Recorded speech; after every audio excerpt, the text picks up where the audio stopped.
Il faut s'harnacher, randonner dans la neige et descendre 30 mètres sous terre pour comprendre l'ampleur de la découverte.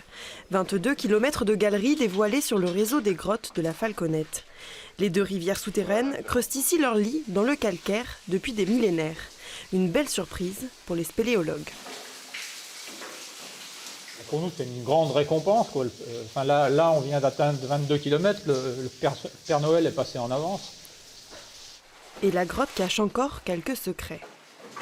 On n'est pas arrivé au bout des découvertes parce que la dernière sortie qu'on a pu faire dans la cavité, on s'est arrêté, c'est un mot magique pour les spéléos, on s'est arrêté sur rien. C'est-à-dire que faute de temps, on s'est arrêté dans une galerie où personne n'est jamais allé, qui continuait, c'était tout noir devant nous.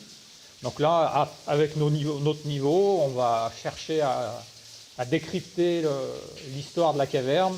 Et c'est ainsi qu'on va arriver à faire de nouvelles découvertes et avancer. Cette trouvaille est le résultat de nombreuses explorations. Tout commence en 1990, la rivière connaît une impressionnante crue. L'eau s'infiltre dans la montagne et révèle de nouveaux chemins aux yeux de ses passionnés. Puis c'est en suivant les courants d'air qu'ils creusent, escaladent, rampent et mesurent. 5 mètres. Donc longueur 5 mètres. Ouais. Pente, moins 4,6. 27 ans et 300 mètres de dénivelé plus tard, ce lieu est désormais la plus grande grotte de l'Ain. Un terrain de jeu rare pour les plus aguerris. C'est quand même des grottes pour les vrais spéléos, hein, qui restent de la spéléo quand même, pas de touristique, quoi, hein.